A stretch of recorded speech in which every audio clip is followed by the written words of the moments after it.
Hi ಎಲ್ಲರಿಗೂ ನಮಸ್ಕಾರ. ಬನ್ನಿ ಪ್ರೇಮ ಕಾವ್ಯ ಸೀರಿಯಲ್ ಏನಾಗ್ತಾ ಇದೆ ಅಂತ ನೋಡ್ಕೊಂಡು ಬರೋಣ. ಈ ಕಡೆ ರಾಮು ರೂಮ್ಗೆ ಬರ್ತಾ ಇರೋದನ್ನ ನೋಡ್ಬಿಟ್ಟು ಪ್ರೇಮ ತುಂಬಾನೇ ಗಾಬರಿಯಾಗಿ, ಅಯ್ಯೋ ದೇವ್ರೆ, ಇವನೇನಾದ್ರೂ ನಾನು ಎದ್ದಿರೋದನ್ನ ನೋಡ್ಬಿಟ್ರೆ ಇದನ್ನೆಲ್ಲ ಮಾಡಿದ್ದು ನಾನೇ ಅಂತ ಅನ್ಕೊಂಡ್ಬಿಡ್ತೇನೆ ಅಂತ ಗಡಗಡ ಅಲ್ಲಿರೋ ಚಾಪೆ ಮತ್ತೆ ದಿಂಬನ್ನ ತಗೊಂಡು ಪ್ರೇಮ ನಿದ್ದೆ ಮಾಡ್ತಾ ಇರೋ ನಾಟಕನ ಮಾಡ್ತಾ ಇರ್ತಾಳೆ. ಅಲ್ಲಿಗೆ ರಾಮ್ ಕೂಡ ಬರ್ತಾನೆ. ಓಹೋ, ಇದೆಲ್ಲ ನಿನ್ನ ನಾಟಕನ? ನೆಲದ ಮೇಲೆ ಮಲ್ಕೊಂಡಿದ್ದಾಳೆ.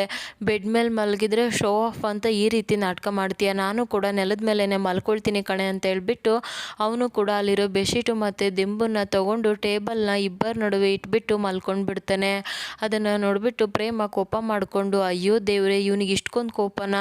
ಅಲ್ಲ, ಆರಾಮಾಗಿ ಬೆಡ್ ಮೇಲೆ ಮಲಗಲಿ ಅಂತ ಇಷ್ಟೆಲ್ಲ ಮಾಡ್ತಾ ಇದ್ದೀನಿ, ನೋಡಿದರೆ ಮತ್ತೆ ಕೆಳಗೆ ಮಲ್ಕೊಳ್ತಾ ಇದ್ದೇನೆ. ಇರಲಿ ಬಿಡು, ಆ ಸೊಳ್ಳೆ ಆ ಹೊರಗಡೆ ಇರೋ ಚಳಿಗೆ ನನ್ನ ರಾಮ್ ಅಲ್ಲಿ ಮಲ್ಕೊಳ್ಳೋದ? ಸಾಧ್ಯನೇ ಇಲ್ಲ. ನಾನು ರಾಮ್ಗೆ ಯಾರಾದರೂ ತೊಂದರೆ ಕೊಡಬೇಕು ಅಂತ ಇದ್ದರೆ ಅದು ನಾನು ಮಾತ್ರ. ನನ್ನ ಬಿಟ್ಟು ನನ್ನ ರಾಮ್ಗೆ ಯಾರೂ ಕೂಡ ತೊಂದರೆ ಕೊಡಬಾರ್ದು. ಎಷ್ಟು ಮುದ್ದಾಗಿ ಮಲ್ಕೊಂಡಿದ್ದೇನೆ ನನ್ನ ರಾಮ್, ನನ್ನ ಜೀವ ಅಂತ ಹೇಳ್ಬಿಟ್ಟು ಪ್ರೇಮ ಇಲ್ಲಿ ರಾಮ್ನ ನೋಡ್ಬಿಟ್ಟು ಮಾತಾಡ್ಕೊಳ್ತಾ ಇರ್ತಾಳೆ. ಅದೇ ಟೈಮ್ಗೆ ಬೆಳಗ್ಗೆ ಇಲ್ಲಿ ಕಾವ್ಯಗೆ ಒಂದು ಇಂಟರ್ವ್ಯೂ ಕಾಲ್ ಬರುತ್ತೆ. ಬಂದಿದ ತಕ್ಷಣ ನೀವು ಕೊಟ್ಟಿರೋ ಇಂಟರ್ವ್ಯೂ ಅಲ್ಲಿ ಸೆಲೆಕ್ಟ್ ಆಗಿದ್ದೀರಾ, ಕಂಗ್ರ್ಯಾಚುಲೇಷನ್ ಅಂತ ಹೇಳ್ಬಿಟ್ಟು ನಾವು ಆಫರ್ ಲೆಟರ್ನ ಕಳಿಸಿದ್ದೀವಿ, ಬೇಗ ನಿಮ್ಮದು ಒಪಿನಿಯನ್ ತಿಳಿಸಿ ಅಂತ ಇಸ್ರೋ ಕಂಪನಿಯಿಂದ ಕಾಲ್ ಮಾಡಿರ್ತಾರೆ. ಅದನ್ನು ಕೇಳಿಸ್ಕೊಂಡು ಕಾವ್ಯಗಂತೂ ಫುಲ್ ಖುಷಿ ಆಗ್ಬಿಡುತ್ತೆ. ನಿಜವಾಗ್ಲೂ ಹೇಳ್ತಾ ಇದ್ದೀರಾ, ನಾನು ಸೆಲೆಕ್ಟ್ ಆಗಿದ್ದೀನಿ ಅಂತ ಹೇಳಿದಾಗ, ಹೌದು ಮೇಡಮ್, ಒನ್ಸ್ ಅಗೇನ್ ಕಂಗ್ರ್ಯಾಚುಲೇಷನ್ ಅಂತ ಹೇಳ್ಬಿಟ್ಟು ಈ ಥರ ಲೆಟರ್ನ ಕಳಿಸಿದ್ದೀವಿ, ಕಲೆಕ್ಟ್ ಮಾಡ್ಕೊಳ್ಳಿ ಅಂತ ಹೇಳ್ತಾರೆ. ಯಪ್ಪ ದೇವ್ರೆ, ಎಂಥ ಆಸೆ, ನನ್ನ ಆಸೆನೇ ಈಡೇರ್ಬಿಡ್ತು ಅಂತ ಹೇಳ್ಬಿಟ್ಟು ಫುಲ್ ಖುಷಿಯಲ್ಲಿ ತೇಲಾಡ್ತಾ ಇರಬೇಕಾದ್ರೆ ಸಡನ್ನಾಗಿ ಮಹಾದೇವ ಮತ್ತು ಕಾವ್ಯ ಇರೋ ಫೋಟೋ ನಾನು ನೋಡ್ಬಿಡ್ತಾಳೆ. ಅಯ್ಯೋ, ಆಗಿದ್ರೆ ನಾನು ಇವಾಗ ಕೆಲಸಕ್ಕೆ ಹೋಗಬೇಕು ಅಂದರೆ ಈ ಮಹಾದೇವನ ಪರ್ಮಿಷನ್ ಕೇಳಬೇಕಾ?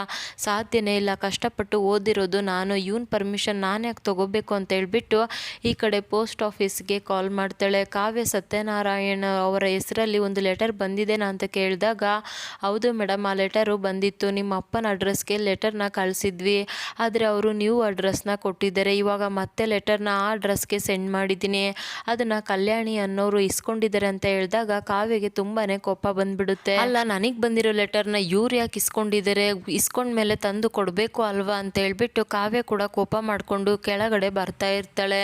ಅದೇ ಟೈಮ್ಗೆ ಈ ಕಡೆ ಮಹಾದೇವ ಕೂಡ ಕೆಲಸಕ್ಕೆ ಹೋಗಬೇಕು ಅಂತ ಫೋನಲ್ಲಿ ಮಾತಾಡ್ತಾ ಇರಬೇಕಾದ್ರೆ ಅಲ್ಲಿಗೆ ಅವರಮ್ಮ ಕಲ್ಯಾಣಿ ಕೂಡ ಬರ್ತಾರೆ. ಏ ಮಹಾದೇವ, ಎಲ್ಲೋ ಹೋಗ್ತಾ ಇದೆಯಾ ಅಂದಾಗ, ಏನಮ್ಮ ಮಾತಾಡ್ತಾ ಇದೆಯಾ, ಮಿಲ್ಲಿಗೆ ಹೋಗ್ತಾ ಇದ್ದೀನಿ, ಸ್ವಲ್ಪ ಕೆಲಸ ಇದೆ ಅಂತ ಹೇಳ್ತಾನೆ. ಅಲ್ಲ, ಇವಾಗ ತಾನೇ ಮದುವೆ ಆಗಿದೆ, ಕೆಲಸ ಮಾಡೋಕೆ ಹೊರಟಿದ್ಯಲ್ವ, ನಿನಗೇನು ಅನಿಸೋದಿಲ್ವಾ ಅಂದಾಗ, ಅಲ್ಲಮ್ಮ, ಮದುವೆ ಆಗಿದ್ದೀನಿ ಅಂತ ಕೆಲಸ ಎಲ್ಲ ಬಿಟ್ಬಿಟ್ಟು ಮನೇಲಿ ಕೂರೋಕ್ಕಾಗುತ್ತಾ ಅಂತ ಕೇಳ್ತಾನೆ. ಕೆಲಸ ಬಿಟ್ಟು ಮನೇಲಿ ಕೂರು ಅಂತ ಹೇಳ್ತಾ ಇಲ್ಲ, ಹೊಸ್ದಾಗಿ ಮದುವೆ ಆಗಿದೆಯಾ, ಇವಾಗ ನೀನು ಸ್ವಲ್ಪ ನಿನ್ನ ಹೆಂಡ್ತಿಗೆ ಸಮಯನ ಕೊಡಬೇಕು ಕಣೋ, ಅವ್ರಿಗೂ ಕೂಡ ಆಸೆ ಇರುತ್ತೆ, ಅದನ್ನು ತಿಳ್ಕೊಂಡು ಅವ್ರ ಆಸೆ ಪ್ರಕಾರ ನಾವು ಇರಬೇಕು, ಅದು ಬಿಟ್ಬಿಟ್ಟು ಕೆಲಸ ಅಂತ ಓಡಾಡೋದಲ್ಲ, ಕೆಲಸ ಯಾವಾಗಲೂ ಕೂಡ ಮಾಡೋದು ಇದ್ದಿದ್ದೆ, ಮೊದಲು ಹೆಂಡ್ತಿ ಜೊತೆಗೆ ಚೆನ್ನಾಗಿರೋದನ್ನ ಕಲಿ, ನಿನಗೆ ಅಷ್ಟು ಕೂಡ ಬುದ್ಧಿ ಇಲ್ವಾ ಅಂತ ಬೈತಾ ಇರಬೇಕಾದ್ರೆ, ಅಮ್ಮ ಏನಮ್ಮ ನೀನು ಒಂದೇ ಸಮನೆ ಬೈತಾ ಇದೆಯಾ ಅಂತ ಹೇಳ್ತಾನೆ. ಹೌದು ಕಣೋ, ಪಾಪ ಕಾವ್ಯ ಸಿಟೀಲಿ ಓದಿರೋ ಹುಡುಗಿ, ಅವಳಿಗೆ ತನ್ನದೇ ಆದ ಆಸೆ ಇರುತ್ತೆ ತಾನೆ, ಅದನ್ನು ತಿಳ್ಕೊಂಡು ಮಾಡಬೇಕು ತಾನೆ ನೀನು, ಇದನ್ನೆಲ್ಲ ನಾನು ಹೇಳ್ಕೊಡ್ಬೇಕಾ ಅಂತ ಹೇಳ್ತಾರೆ. ಅಯ್ಯೋ ಅಮ್ಮ, ಇವಾಗ ಏನು ಮಾಡಬೇಕು ಅದನ್ನು ಹೇಳು ಅಂತ ಹೇಳಿದಾಗ, ಏನಿಲ್ಲ, ಕಾವ್ಯನ ಕರ್ಕೊಂಡೋಗಿ ನೀನು ಸಿನಿಮಾನ ತೋರಿಸ್ಬಿಟ್ಟು ಚೆನ್ನಾಗಿರೋ ಹೋಟೆಲಲ್ಲಿ ಊಟ ಮಾಡಿಸಿ ಇಡೀ ಸಿಟಿನ ಸುತ್ತಿಸ್ಕೊಂಡು ಕರ್ಕೊಂಡು ಬಾ, ಆವಾಗ ಕಾವ್ಯಗೂ ಕೂಡ ಖುಷಿ ಆಗುತ್ತೆ ಅಂತ ಹೇಳಿದಾಗ, ಯಪ್ಪ ದೇವ್ರೆ, ಅವಳನ್ನ ಸಿಟಿ ಕರ್ಕೊಂಡು ಹೋಗೋದ? ಸಾಧ್ಯನೇ ಇಲ್ಲ.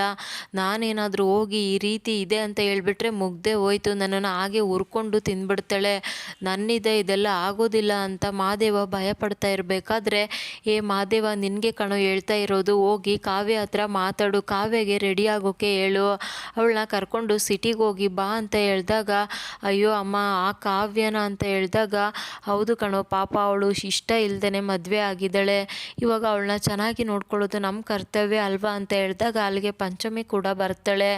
ನಾನು ಕೂಡ ನಿಮ್ಮ ಜೊತೆ ಮೂವಿ ನೋಡೋಕ್ಕೆ ಬರ್ತೀನಿ ಅಂದಾಗ, ಸರಿ ಕಣವ ಅಂತ ಹೇಳ್ತಾನೆ. ಏ, ಇವಳೊಬ್ಳು ಶಿವ ಪೂಜೆಯಲ್ಲಿ ಕರಡಿ ಇದ್ದ ಹಾಗೆ, ಬೇಡ ಕಣೆ, ಅವರಿಬ್ಬರು ನಡುವೆ ನೀನು ಯಾಕೆ ಹೋಗ್ತೀಯ ಅಂದಾಗ, ಅಯ್ಯೋ ಅಮ್ಮ, ನೀನು ಆ ರೀತಿ ಎಲ್ಲ ಮಾತಾಡಬೇಡ, ಪಂಚಮಿನ ಬಿಟ್ಟು ನಾನು ಎಲ್ಲಾದರೂ ಹೋಗ್ತೀನ ಮೂವಿಗೆ, ಅವಳು ಕೂಡ ಬರ್ತಾ ಇದ್ದಾಳೆ ಅಷ್ಟೇ ಅಂತ ಹೇಳಿದಾಗ, ಅಯ್ಯೋ ಮೊದಲೋಗಿ ನೀನು ಕಾವ್ಯನ ರೆಡಿಯಾಗೋ ಕೇಳು ಅಂತ ಹೇಳ್ಬಿಟ್ಟು ಕಲ್ಯಾಣಿ ಅವನ್ನ ಕಳಿಸೇ ಬಿಡ್ತಾಳೆ. ಅಯ್ಯೋ ದೇವ್ರೆ, ಅಲ್ಲ, ಕಾಲ ಕೆಟ್ಟಿರಬೇಕು, ಆದರೆ ಇಷ್ಟು ಕೆಟ್ಟೋಗ್ಬಾರ್ದು, ಅಲ್ಲ, ನಾನು ಒಳ್ಳೆತನಕ್ಕೆ ಸ್ವಲ್ಪನಾದರೂ ಬೆಲೆ ಸಿಗಬಾರ್ದ, ಇವಾಗ ಹೋಗಿ ಆ ಕಾವ್ಯನ ಮುಂದೆ ಆಗಲ್ಲ ಹೀಗೆ ಅಂತ ಹೇಳಿದರೆ ಮುಗ್ದೆ ಹೋಯ್ತು, ನಾ ಕಣ್ಣಲ್ಲೇ ತಿಂದಾಕ್ಬಿಡ್ತಾಳೆ, ಹೇಗಪ್ಪ ಇವಳ ಹತ್ರ ಮಾತಾಡೋದು ಅಂತ ಹೇಳ್ಬಿಟ್ಟು ಮಹಾದೇವ ಕೂಡ ಭಯ ಪಡ್ತಾ ಬರ್ತಾ ಇರಬೇಕು. ಇರಬೇಕಾದ್ರೆ ಸಡನ್ನಾಗಿ ಕಾವ್ಯ ಡಿಕ್ಕಿ ಹೊಡೆದ್ಬಿಡ್ತಾಳೆ. ಅಲ್ಲ ನಿನ್ನ ಕಣ್ಣೇನಾದರೂ ನೆತ್ತಿ ಮೇಲೆ ಇಟ್ಕೊಂಡಿದ್ಯಾ ಅಥವಾ ಕಣ್ಣು ಚೆನ್ನಾಗಿದೆ ಅಂತ ಪಾಕೆಟಲ್ಲಿ ಇಟ್ಕೊಂಡು ಓಡಾಡ್ತಾ ಇದೆಯಾ, ನೋಡ್ಕೊಂಡು ಬರಬೇಕು ತಾನೆ ಅಂತ ಹೇಳಿದಾಗ ಇವಳು ಇಷ್ಟಕ್ಕೆ ಇಷ್ಟ ಆಡ್ತಾವಳೆ, ಇನ್ನು ಪೂರ್ತಿ ವಿಚಾರ ಗೊತ್ತಾದರೆ ಇನ್ನೇನು ನನ್ನ ಕತೆನೇ ತಿಂದ್ಬಿಡ್ತಾಳೆ ಅಂತ ಅಂದ್ಕೊಳ್ತಾ ಇರಬೇಕಾದ್ರೆ ಕಾವ್ಯ ಕೋಪ ಮಾಡಿಕೊಂಡು ಹೋಗ್ತಾ ಇರ್ತಾಳೆ. ಏ ಅಮ್ಮಿ ನಿಂತ್ಕೊ, ನಿನ್ನ ಹತ್ರ ಒಂದು ವಿಚಾರನ ಮಾತಾಡಬೇಕು ಅಂತ ಹೇಳಿದಾಗ ಏನೋ ನನ್ನ ಹತ್ರ ಮಾತಾಡಬೇಕಾ, ಅದು ನೀನಾ ಅಂತ ಕೇಳ್ತಾಳೆ. ಹೌದು ಕಣಮ್ಮಿ, ನಿನ್ನ ಹತ್ರನೇ ಮಾತಾಡಬೇಕು ಅಂತ ಹೇಳ್ಬಿಟ್ಟು ಮೂವಿಗೆ ಹೋಗೋಣವಾ, ಥಿಯೇಟರಲ್ಲಿ ಹೊಸ ಮೂವಿ ಬಂದಿದೆ ಅಂತ ಹೇಳ್ತೇನೆ. ಆವಾಗ ಕಾವ್ಯ ಇಲ್ಲಿ ಆ ಕಡೆ ಈ ಕಡೆ ಓಡಾಡ್ತಾ ಇರ್ತಾಳೆ. ಅಲ್ಲ ಏನಾಯ್ತು ಇವಳಿಗೆ, ಯಾಕೆ ಹಿಂಗೆ ಮಾಡ್ತಿದ್ದಾಳೆ ಅಂದ್ಬಿಟ್ಟು ಏನು ಹುಡುಕ್ತಾ ಇದೆಯಾ ಅಂತ ಕೇಳ್ತೇನೆ. ಕನ್ನಡಿ ಎಲ್ಲಿದೆ ಅಂತ ನೋಡ್ತಾ ಇದ್ದೀನಿ, ಅದರಲ್ಲಿ ನಿನ್ನ ಮುಖನ ತೋರಿಸ್ಬೇಕು. ಅಲ್ಲ ಒಂದ್ಸಲನಾದರೂ ನಿನ್ನ ಮುಖನ ನೋಡ್ಕೊಂಡಿದ್ಯಾ ಅಂತ ಹೇಳ್ತಾಳೆ. ನಿನ್ನ ಜೊತೆ ನಾನು ಮೂವಿ ನೋಡೋಕ್ಕೆ ಬರಬೇಕಾ, ಇಷ್ಟ ಇಲ್ದೇನೆ ನಾನು ನಿನ್ನನ್ನು ಮದುವೆ ಆಗಿದ್ದೀನಿ, ಅದು ನಾನು ನೆನ್ಪಿಟ್ಕೋ. ಯಾವುದೇ ಕಾರಣಕ್ಕೂ ಎಲ್ಲದನ್ನೂ ಕೂಡ ಮರೆತುಬಿಟ್ಟು ನಿನ್ನ ಜೊತೆ ಚೆನ್ನಾಗಿರ್ತೀನಿ ಅಂತ ಮಾತ್ರ ಅನ್ಕೋಬೇಡ ಅಂದಾಗ ಸಾಕು ಸುಮ್ಮನೆ ಇರ್ತೀಯ, ಇದನ್ನೆಲ್ಲ ನಾನೇನು ಆಸೆ ಪಟ್ಟು ಕೇಳ್ತಾ ಇಲ್ಲ, ನಮ್ಮಮ್ಮ ಹೇಳಿದ್ದಕ್ಕೇನೆ ಬಂದು ಕೇಳ್ತಾ ಇರೋದು ಅಷ್ಟೇ, ಇಲ್ಲ ಅಂದಿದ್ರೆ ನಿನ್ನ ಮುಖ ಯಾವ ನೋಡ್ತಾ ಇದ್ದ ಅಂದಾಗ ಅಮ್ಮ ಹೇಳಿದ್ರು, ದೊಡ್ಡಮ್ಮ ಹೇಳಿದ್ರು, ಚಿಕ್ಕಮ್ಮ ಹೇಳಿದ್ರು ಅಂತ ನನ್ನ ಹತ್ರ ಕೇಳೋಕೆ ಬರಬೇಡ, ನಾನು ಯಾವುದನ್ನು ಕೂಡ ಇಷ್ಟಪಡೋದಿಲ್ಲ ಅಂತ ಹೇಳ್ಬಿಟ್ಟು ಕಾವ್ಯ ಅಲ್ಲಿದ್ದ ಹೋಗ್ಬಿಡ್ತಾಳೆ.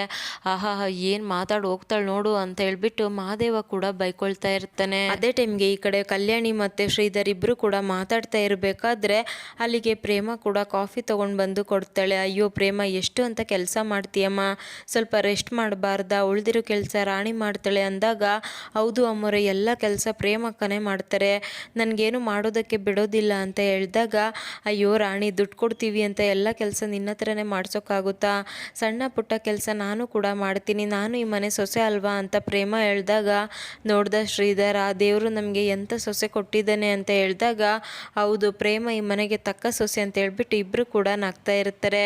ಆವಾಗ ಸಡನ್ನಾಗಿ ಪ್ರೇಮ ಮತ್ತು ರಾಣಿ ಅಲ್ಲಿದ್ದ ಹೋದಾಗ ಕಾಫಿನ ಆರಿಸ್ಕೊಳ್ತಾ ಇರಬೇಕಾದ್ರೆ ಅಲ್ಲೇ ಇರೋ ಲೆಟರ್ ಮೇಲೆ ಕಲ್ಯಾಣಿ ಕಾಫಿನ ಚೆಲ್ಕೊಂಡು ಬಿಡ್ತಾರೆ.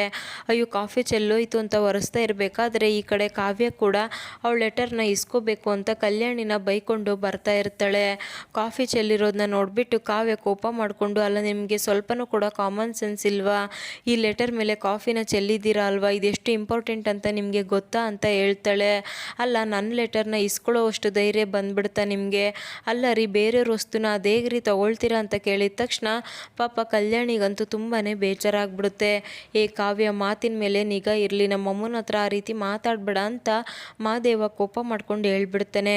ಕಾವ್ಯ ನೀನು ಸ್ವಲ್ಪ ನಿಂತ್ಕೊಳ್ತೀಯಾ, ಅದು ನಿನ್ನ ಲೆಟರ್ ಅಲ್ಲಮ್ಮ ಮಹಾದೇವಂದು ಅಂತ ಹೇಳ್ಬಿಟ್ಟು ದೇವ್ರ ಹತ್ರ ಇರೋ ಲೆಟರ್ನ ತಗೊಂಡು ಬಂದು ಕಾವ್ಯ ಕೈಗೆ ಕೊಡ್ತಾಳೆ. ಲೆಟರ್ನ ದೇವ್ರ ಹತ್ರ ಇಟ್ಟಿದ್ದೆ ಕಣಮ್ಮ ಅಂತ ಹೇಳಿದಾಗ ಕಾವ್ಯ ಇಲ್ಲಿ ಹಿಂದೆ ಮುಂದೆ ನೋಡ್ದೇನೆ ಸಾರಿ ಮಿಸ್ಅಂಡರ್ಸ್ಟ್ಯಾಂಡಿಂಗ್ ಆಯಿತು ಅಷ್ಟೇ ಅಂತ ಹೇಳಿ ಅಲ್ಲಿದ್ದ ಹೊರಟ್ಬಿಡ್ತಾಳೆ. ಆವಾಗ ಮಹಾದೇವ ಕೋಪ ಮಾಡಿಕೊಂಡು, ಅಮ್ಮ ಇವತ್ತು ನನ್ನನ್ನು ತಡಿಬೇಡ, ಅವಳಿಗೋಗಿ ಸರಿಯಾಗಿ ಪಾಠ ಕಲಿಸ್ತೀನಿ, ಅವಳಿಗೆ ಹೇಳ್ಬೇಕಾಗಿರೋದನ್ನ ಇವತ್ತು ಹೇಳ್ಬಿಡ್ತೀನಿ ಅಂದಾಗ ಏ ಮಹಾದೇವ ಏನು ಮಾಡ್ತಾ ಇದೀಯಾ, ಕಾವ್ಯ ಇಷ್ಟ ಇಲ್ದೇ ನಿನ್ನ ಜೊತೆ ಮದುವೆ ಆಗಿದ್ದಾಳೆ, ಅವಳಿಗೆ ಈ ಕೋಪ ಇದೆಲ್ಲ ಸಹಜ ಕಣೋ, ಅದೆಲ್ಲ ಸ್ವಲ್ಪ ದಿನ ಮಾತ್ರ ಇರುತ್ತೆ, ಆಮೇಲೆ ಅವಳೆಲ್ಲದೂ ಕೂಡ ಅರ್ಥ ಮಾಡ್ಕೊಳ್ತಾಳೆ, ಅಲ್ಲಿ ತನಕ ನಾವು ಕಾಯಬೇಕು. ಇಷ್ಟೆಲ್ಲ ಆಗಿದ್ದು ಯಾಕೆ ಹೇಳು, ರಾಮು ಹೋಗಿ ಪ್ರೇಮನ ಮದುವೆ ಆಗಿದ್ದಕ್ಕೆ ತಾನೆ, ಹಾಗಾಗಿ ನಾವೇ ಸುಮ್ಮನೆ ಇರಬೇಕು ಅಂತ ಹೇಳ್ತಾಳೆ. ಅದೇ ಟೈಮ್ಗೆ ಕಾವ್ಯ ಖುಷಿಯಾಗಿರ್ಬೇಕಾದ್ರೆ ಪ್ರೇಮ ಕೂಡ ಅಲ್ಲಿಗೆ ಕೋಪ ಮಾಡಿಕೊಂಡು ಬರ್ತಾಳೆ. ಇದಿಷ್ಟು ಇವತ್ತಿನ ಸಂಚಿಕೆ. Thank you so much every one.